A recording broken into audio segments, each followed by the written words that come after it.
기도하겠습니다. 하나님 아버지, 이 시간도 생명의 말씀을 듣는 시간입니다. 성령 하나님, 이곳에 함께하여 주옵소서. 그래서 말씀이 우리의 심령 속에 새겨지게 하시고 삶 가운데 우리의 삶을 인도하는 등불이 될 수 있도록 역사하여 주옵소서. 주님, 우리 함께 하실 줄로 믿고 감사드리며 예수 그리스도 이름으로 기도드리옵나이다. 아멘. 할렐루야. 하나님의 은혜가 함께 하시기를 주의 이름으로 간절히 축원합니다. 인사하시겠습니다. 인사하실 때 주님 다시 오십니다, 이렇게 인사하시기 바랍니다. 여러분, 주님은 반드시 다시 오심을 믿으시기 바랍니다. 그래서 그 주님 오셨을 때 우리가 주님을 맞이하며 잘했다 칭찬받을 수 있는 우리 모두가 되시기를 간절한 마음으로 부탁을 드립니다. 그래서 그때 나팔소리 울리면서 주님 오실 때 정말 주님 맞이하지 못하는 분이 있다면 그것처럼 슬픈 일이 어디 있겠습니까? 한 분도 빠짐없이 다 주님 맞이하고 그 주님 앞에서 잘했다고 칭찬받고 인정받을 수 있는 우리 양문의 모든 성도님들이 되어졌으면 좋겠습니다. 이제 오늘 말씀을 함께 나누고자 합니다. 파수꾼의 사명을 감당하라. 파수꾼의 사명을 감당하라. 오늘 본문 17절에 보니까 주님이 그렇게 말씀하십니다. 인자야, 내가 너를 이스라엘 족속의 파수꾼으로 세웠으니. 하나님께서 에스겔에게 하신 말씀이죠. 에스겔을 이스라엘 족속의 파수꾼으로 세웠다, 이렇게 말씀하고 있습니다. 여러분, 파수꾼이 있어야 하는 이유가 무엇입니까? 파수꾼이 있어야 하는 이유는 적군의 공격으로부터 아군을 보호하기 위해서 파수꾼이 필요합니다. 그래서 파수꾼이 이제 적군의 동태를 잘 살피고 그들의 움직임을 살펴서 어떤 위험한 상황이 인지가 되어진다고 한다면 바로 사람들을 깨우고 전쟁을 준비하게 하든지 대피하게 하든지 해서 그 아군의 피해를 최소화시키기 위해서 바로 파수꾼이 필요한 것입니다. 그래서 우리에게도 파수꾼이 필요한 이유는 무엇입니까? 우리에게도 바로 적군이 있기 때문에 그렇습니다. 그 적이 누구입니까? 바로 원수 마귀라고 성경은 분명히 말씀하고 있습니다. 베드로전서 5장 8절에 보니까 근신하라, 깨어라, 너희 대적 마귀가 우는 사자같이 두루다니며 삼킬 자를 찾나니, 이렇게 말씀하고 있습니다. 너희 대적 마귀라고 분명히 말씀하고 있고, 요한복음 10장 10절 상반절에도 보니까 도둑이 오는 곳은 도둑질하고 죽이고 멸망시키려는 것뿐이다, 이렇게 말씀하고 있습니다. 그래서 도둑이 있다. 그리고 그것이 오는 것은 도둑질하고 죽이고 멸망시키려는 것뿐이다. 그래서 영적인 대적 마귀가 있고 그 도둑이 있어서 우리를 헤아려 하고 넘어뜨리려 하기 때문에, 그러기 때문에 바로 영적인 파수꾼이 필요하다라고 하는 것입니다. 그리고 실제적으로 세상은 지금 그 악한 원수 마귀의 영향을 너무나도 많이 받고 있습니다. 에베소서 2장 2절을 우리 한번 같이 읽어보도록 하겠습니다. 시작. 그때 너희는 그 가운데서 행하여 이 세상 풍조를 따르고 공중의 권세 잡은 자를 따랐으니 곧 지금 불순종의 아들들 가운데서 역사하는 영이라. 아멘. 여기 분명히 그 가운데서 행하여 이 세상 풍조를 따르고 공중의 권세 잡은 자를 따랐으니 그랬죠. 그래서 이 세상 풍조 그리고 공중의 권세 잡은 자, 바로 원수 마귀를 이야기합니다. 그래서 그런 역사가 지금 세상에서 일어나고 있다. 또 에베소서 6장 12절에도 보면 우리의 씨름은 혈과 육을 상대하는 것이 아니요 통치자들과 권세들과 이 어두움의 세상 주관자들과 하늘에 있는 악의 영들을 상대함이라. 여기 이 어두움의 세상 주관자들이 누구라고 했습니까? 이 어두움의 세상 주관자들, 하늘에 있는 악의 영들이라, 이렇게 분명히 말씀하고 있죠. 그래서 세상에 이런 어두움의 세력이 있어서 세상이 그 어둠의 영향을 받고 있고, 이스라엘도 바로 그런 상황이었다라고 하는 것입니다. 그래서 그런 이스라엘에게 하나님께서 누구를 파수꾼으로 세우셨냐면 바로 에스겔을 너를 이스라엘 족속의 파수꾼으로 세웠다라고 말씀하고 있는 것입니다. 여러분, 우리도 마찬가지인 줄로 믿습니다. 우리도 하나님께서 세우신 영적인 파수꾼임을 잊지 마시기를 주의 이름으로 부탁을 드립니다. 우리가 가정에서 또 직장에서 삶의 현장에서 교회에서 어디서 있든지 간에 우리는 내가 맡은 그곳에서 영적 파수꾼의 사명을 우리가 감당을 해야 된다라는 것이에요. 교회가 존재하는 이유는 무엇입니까? 교회가 존재하는 이유는 이 지역에 영적인 파수꾼의 사명을 감당하라고 교회가 존재하는 줄로 믿습니다. 만약에 영적인 파수꾼의 역할을 교회가 아무것도 감당하지 않는다면 그 교회는 존재 이유가 없는 것입니다. 여러분, 군대가 나라를 지키라고 군대가 있는 것인데 군대가 나라를 지키지 않는다고 한다면 그 군대가 존재해야 될 이유는 없는 것입니다. 없어져 버리는 것이죠. 마찬가지로 교회도 마찬가지입니다. 이 지역의 영적 파수꾼으로 우리 교회를 세운 줄로 믿으시기 바랍니다. 그리고 그 교회 일원 중에 내가 있음을 기억하시기를 주의 이름으로 축원합니다. 그래서 저나 여러분이나 정말로 우리가 이 지역, 내 가정, 내 삶의 현장, 내 직장, 교회, 내 지역 모든 곳에서 우리가 하나님이 세우신 영적인 파수꾼임을 우리는 잠시도 놓쳐서는 안 될 것입니다. 그래서 우리는 파수꾼의 사명을 온전히 감당할 수 있는 우리 모두가 되시기를 바랍니다. 그렇다면 어떻게 하면 우리가 영적 파수꾼의 사명을 잘 감당할 수가 있게 되어질까요? 오늘 말씀을 통해서 몇 가지를 한번 살펴보겠습니다. 첫 번째는 내가 먼저 하나님의 말씀을 공급받아야만 합니다. 오늘 본문에 보니까 하나님께서 에스겔을 이제 이스라엘 족속의 파수꾼으로 세웠다고 말씀하시면서 그에게 먼저 말씀하십니다. 1절에 보니까, 중반에 보니까 너는 발견한 것을 먹으라, 너는 이 두루마리를 먹고 라고 말씀하고 있죠. 이 두루마리가 무엇입니까? 바로 주님의 말씀을 의미하고 있는 거거든요. 3절에도 마찬가지입니다. 중반에 보니까 이 두루마리를 내 배에 넣으며 내 창자에 채우라. 내 속에 두루마리, 하나님의 말씀을 깊이 새겨라. 그래서 그냥 뱃속에 넣으라고 하지 않고 내 창자에 새기라고 이렇게 말씀하고 있습니다. 10절에도 그랬습니다. 중반 이후에 보니까 내가 내게 이른 모든 말을 너는 마음으로 받으며 귀로 듣고 이렇게 말씀하고 있고, 17절에도 끝에 보니까 너는 내 입의 말을 듣고 나를 대신하여 그들을 깨우치라. 내 입의 말을 듣고. 그래서 하나님이 에스겔을 파수꾼으로 세우시겠다고 말씀하시면서 계속해서 에스겔에게 강조하신 것이 무엇이냐면 내가 먼저 나의 말씀을 먹어야 된다. 두루마리를 내 배에 넣어야 되고 내 창자에 새겨야 되고 내가 먼저 그것을 들어야 된다라고 말씀하고 있는 것입니다. 그렇다면 여러분, 우리도 마찬가지입니다. 우리가 하나님의 영적인 파수꾼의 사명을 감당하기 위해서는 내가 먼저 하나님의 말씀을 먹어야 될 줄로 믿습니다. 그래서 그 말씀이 내 속에 살아 있을 때 그것이 능력이 되어서 우리가 영적인 전쟁에서 이기는 그러한 중요한 파수꾼의 사명을 감당할 수 있다라는 거예요.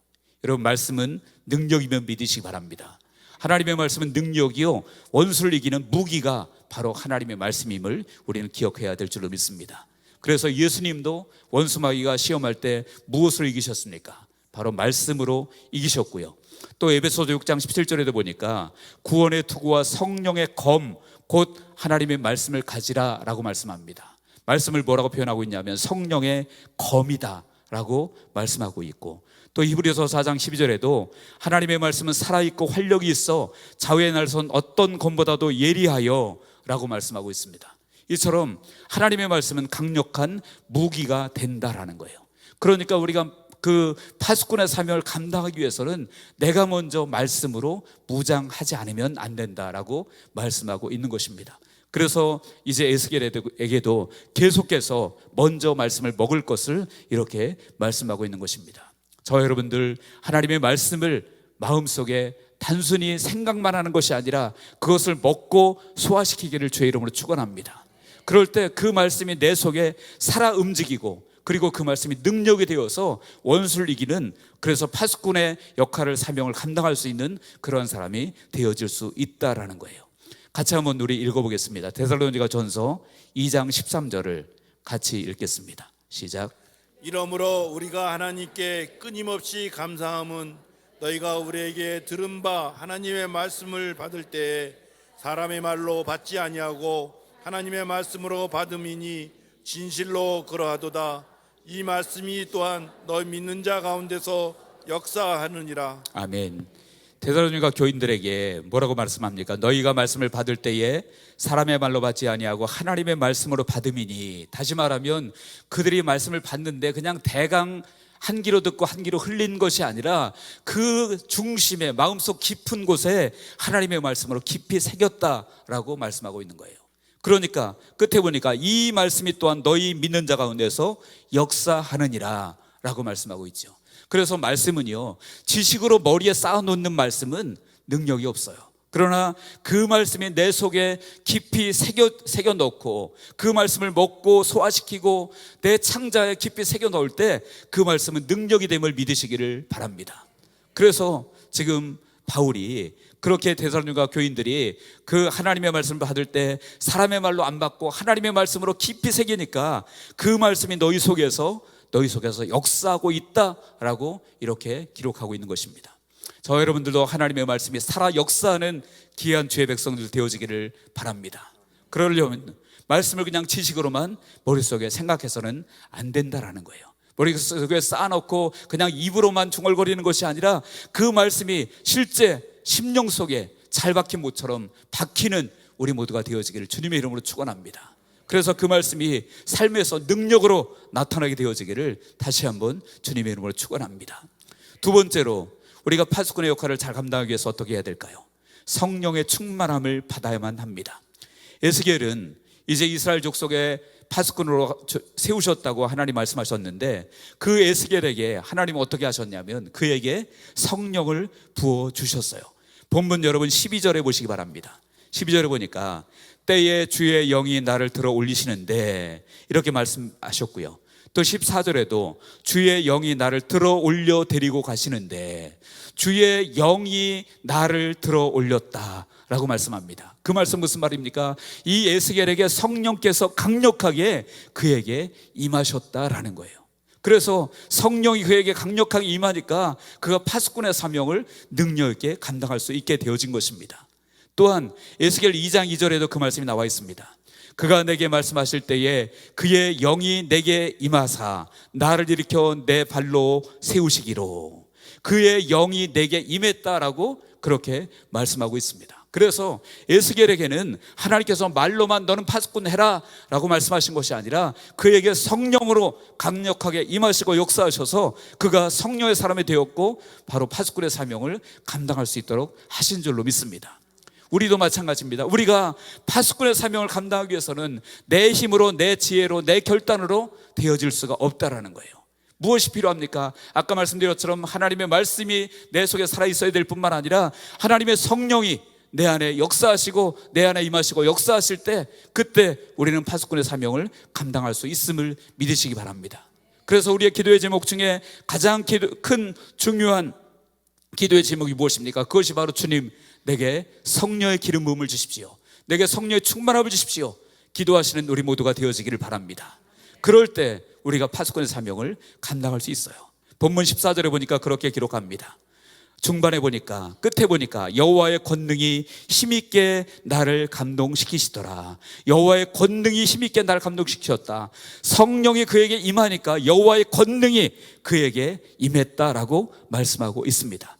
사도행전 1장 8절에도 그랬죠. 오직 성령이 너에게 임하시면 너희가 권능을 받고 이렇게 분명히 말씀하고 있습니다. 그래서 성령님이 우리 안에 임하시고 성령님께서 뜨겁게 역사하신다면 우리에게 권능이 임할 줄로 믿습니다. 그러니까 당연히 권능이 임하면 파수꾼의 사명을 감당할 수밖에 없게 되어지는 것이죠.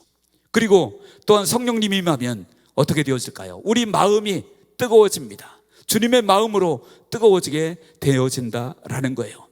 본문 14절 중반에 보니까 그렇게 그 에스겔이 말하고 있습니다. 내가 근심하고 분한 마음으로 가니 이렇게 말씀하고 있죠. 그 앞에 보면 주의 영이 나를 들어 올려 데리고 가시는데 라고 말씀한 다음에 내가 근심하고 분한 마음으로 가니 성령이 그에게 임하니까 이 에스겔이 근심하고 분한 마음으로 갔다.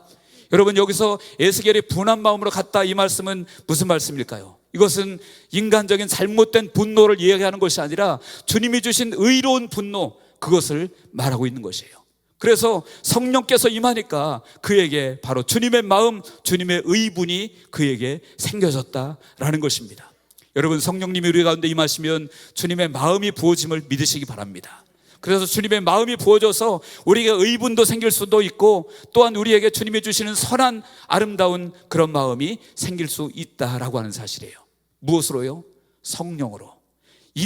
성품이 착하다고 자동적으로 되어지는 것이 아니라 성령께서 내 안에 임하시면 우리 안에 주님의 마음이 부어질 수 있다는 거죠. 갈라디아서 5장 22절 23절 우리가 잘 아는 성령의 열매 9가지가 있잖아요. 거기 보면 오직 성령 열매는 사랑과 희락과 화평과 오래 참음, 자비, 양선, 충성, 온유, 절제. 그것이 무슨 열매라고요? 성령의 열매. 그러니까 성령님이 역사하시면 그 주님의 마음이 그 마음 가운데 생길 수밖에 없다라는 거예요. 여러분, 우리가 생활하는 것, 말하는 것, 행동하는 것 보면 그 사람이 성령의 사람인지 아닌지는 그냥 드러날 수밖에 없습니다. 왜냐하면 성령의 사람이라면 성령님이 주시는 마음으로 행할 수밖에 없기 때문에 그런 것입니다. 또한 성령님이 임하면 담대함이 생기게 되어집니다. 여러분, 본문 8절 9절에 보시기 바랍니다. 거기에 보니까 먼저 7절에 보면 그러나 이스라엘 족속은 이마가 굳고 마음이 굳어 내 말을 듣고자 아니하리니. 하나님이 이제 에스겔을 이스라엘 백성들에게 파수꾼에게 하시겠다고 말씀하셨는데, 그런데 그 이스라엘 족속은 이마가 굳고 마음이 굳다 그랬습니다. 그래서 마음이 굳어져 있고 이마가 굳어져서 내 말을 듣고자 않을 것이다 라고 말씀해요.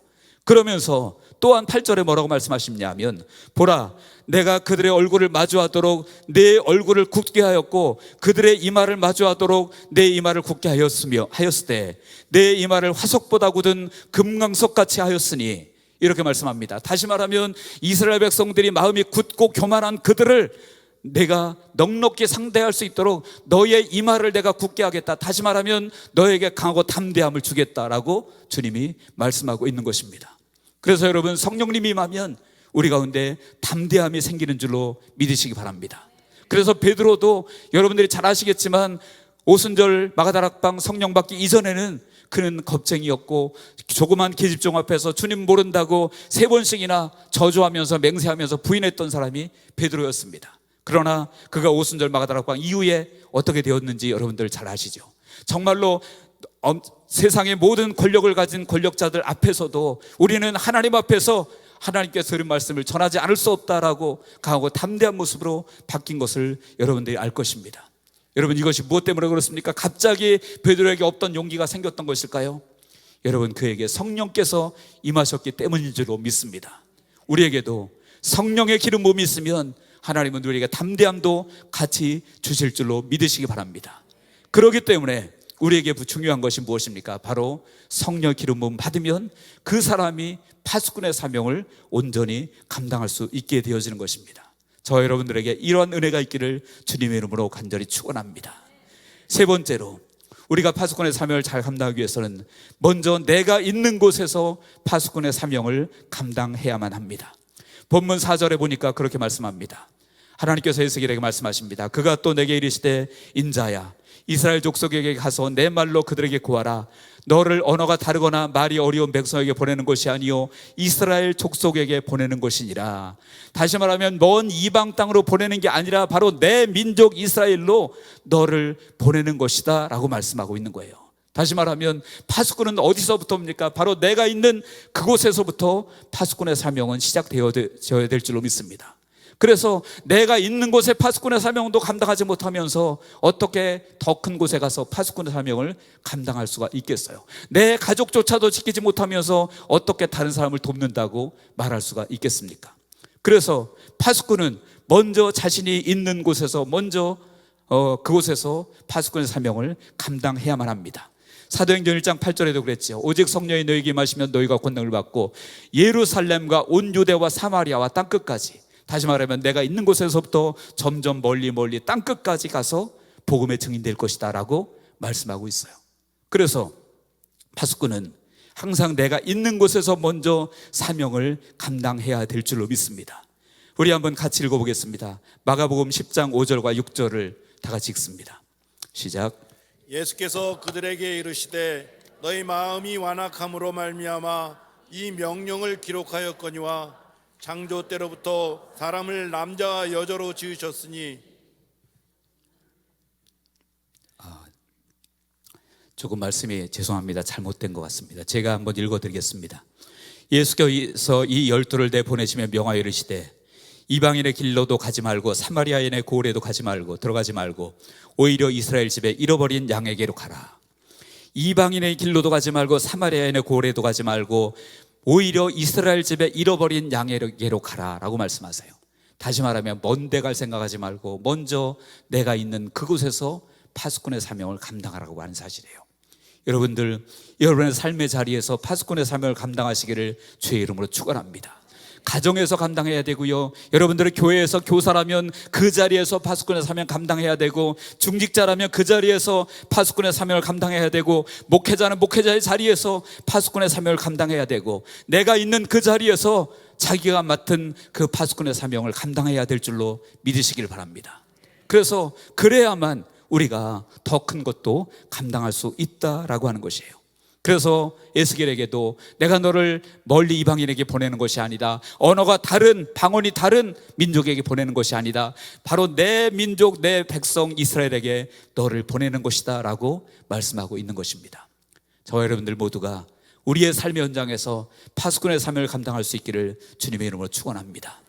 네 번째로, 우리가 파수꾼의 사명을 잘 감당하기 위해서는 생명이 내 손에 있음을 우리는 명심해야만 합니다. 생명이 내 손에 있음을 우리는 명심해야 돼요. 본문 18절에 여러분 보시기 바랍니다. 18절 19절을 우리 한번 같이 읽어보겠습니다. 본문 18절 19절 시작. 가령 내가 악인에게 말하기를 너는 꼭 죽으리라 할 때에 내가 깨우치지 아니하거나 말로 악인에게 일러서 그의 악한 길을 떠나 생명을 구원하게 하지 아니하면 그 악인은 그의 죄악 중에서 죽으려니와 내가 그의 피값을 내 손에서 찾을 것이고, 그가 캐치되 그가 그의 악한 마음과 악한 행위에서 돌이키지 아니하면 그는 그의 죄악 중에서 죽으려니와 너는 내 생명을 보존하리라. 아멘. 여러분, 이 말씀이 무슨 말입니까? 망해가는 악인에게 하나님의 말씀을 가르쳐야 된다라는 거죠. 그래서 가르쳐서 그가 깨닫고 돌아오면 그도 생명을 얻고 나도 하나님께 인정을 받을 것이고, 내가 말씀을 전했는데 그가 받지 않으면 그는 죄악 중에 망하겠지만 나는 책임이 없다라고 말씀하시는 거예요. 그러나 내가 전하지 않아서 그 사람이 받아들이지 못하면 그 사람은 어차피 망할 것이고 나에게도 책임을 묻겠다라고 주님께서 말씀하고 있는 것입니다. 다시 말하면 생명이 누구의 손에 달려있다는 것입니까?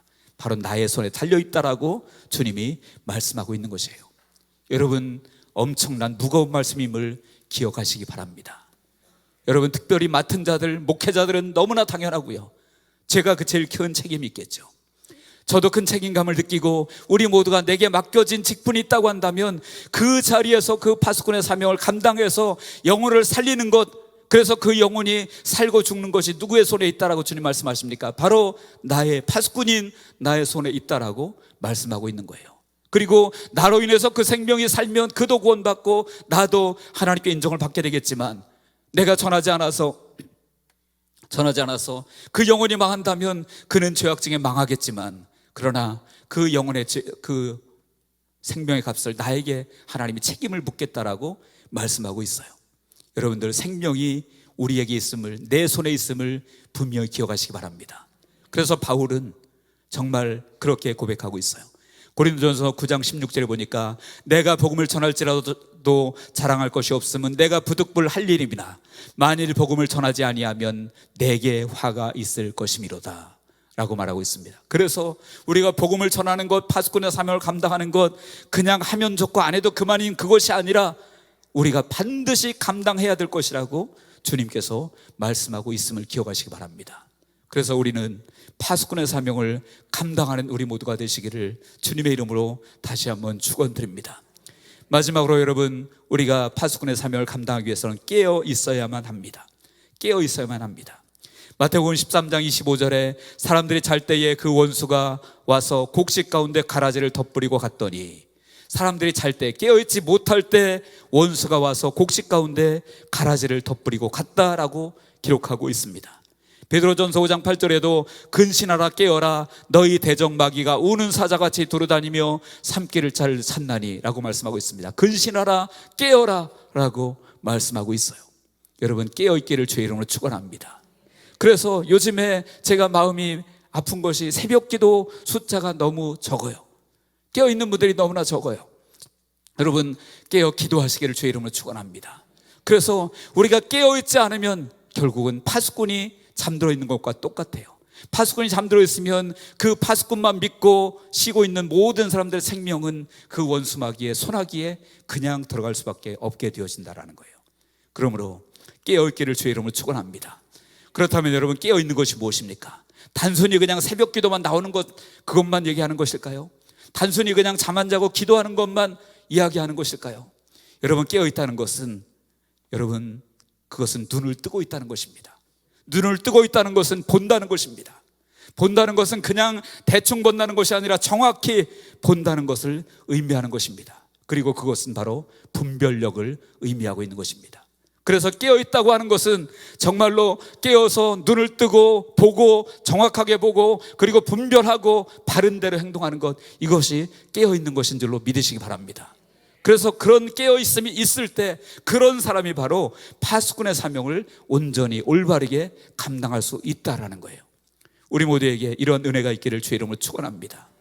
이제 말씀을 마치려고 합니다. 여러분, 주님께서 말씀하셨죠.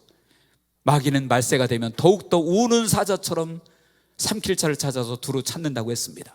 그래서 말세가 되면 될수록 그런 일들이 더 많아진다라는 거예요. 여러분, 그러므로 이럴 때 누가 필요하겠습니까? 이럴 때 파수꾼이 필요한 줄로 믿습니다. 여러분, 우리 양문교회 모든 성도님들은 주님이 에스겔처럼 주님께 세움받는 파수꾼들 되어지기를 바랍니다. 그래서 내 가정을 지키고 내 직장을 지키고 나의 삶의 현장을 지키고 교회를 지키고 이 민족을 지키고, 그래서 정말로 죽어져 있는 영혼들을 내 손에 의해서 살리고 또 죽을 수밖에 없는 그런 사람들을 우리가 보호할 수 있는 그러한 파수꾼들이 되어지기를 주의 이름으로 축원합니다. 그래서 우리 양문교회 자체가 파수꾼적인 교회가 되어졌으면 좋겠습니다. 그래서 이 지역에, 아까도 말씀드렸지만 지역에 존재하는 이유는 그냥 건물 세워서 뭐 남들에게 교회라고 알리라고 세워진 것이 아니라 영적 파수꾼 감당하라고 세운 것을 우리가 믿고 이 지역에 파수꾼된 교회가 되어지기를 축원합니다. 그러기 위해서 우리가 깨어 있어야만 하고 기도해야만 하고 성령 충만 받아야만 하고 그리고 하나님의 말씀을 내가 먼저 깊이 내 속에 새겨야 될 줄로 믿습니다. 사랑하는 성도 여러분, 우리는 이 엄중한 사명을 단 한 분도 놓치지 말기를 주님의 이름으로 축원합니다. 그래서 주님께서 우리에게 맡겨주신 이 파수꾼의 사명을 잘 감당하고 마지막 날 주님 오셨을 때 너 때문에 생명이 살았다 라고 주님께서 말씀하실 수도 있기를, 그런 말을 우리가 듣기를 바랍니다. 내가 내게 맡긴 영혼 왜 방치해서 죽였느냐, 이런 책망을 들으면 어떻게 하겠습니까? 여러분, 저와 여러분들이 정말 마지막에 주님 오셨을 때 너로 인해서 내가 내게 맡겨진 영혼들이 살았구나, 칭찬받고 인정받는 우리 모두가 되시기를 주님의 이름으로 간절히 축원합니다. 기도하겠습니다. 하나님 아버지 하나님이 우리가 영적 파수꾼의 사명을 감당하기를 원합니다. 하나님, 우리 가정에서, 직장에서, 교회에서, 삶의 현장에서, 또한 이 지역에서, 더 나아가 이 나라와 이 민족 가운데 우리가 영적 파수꾼의 사명을 온전히 감당할 수 있도록 역사하여 주시옵소서. 성령 충만하게 하시고 말씀이 우리 속에 깊이 새겨지게 하시고 아버지 하나님, 주님의 마음을 가지고 주님의 심장을 가지고 나갈 수 있도록 도와주시며 아버지 하나님의 뜻대로 우리가 순종하며 살아갈 수 있도록 성령께서 역사하여 주옵소서. 감사하며 예수 그리스도 이름으로 기도합나이다. 아멘.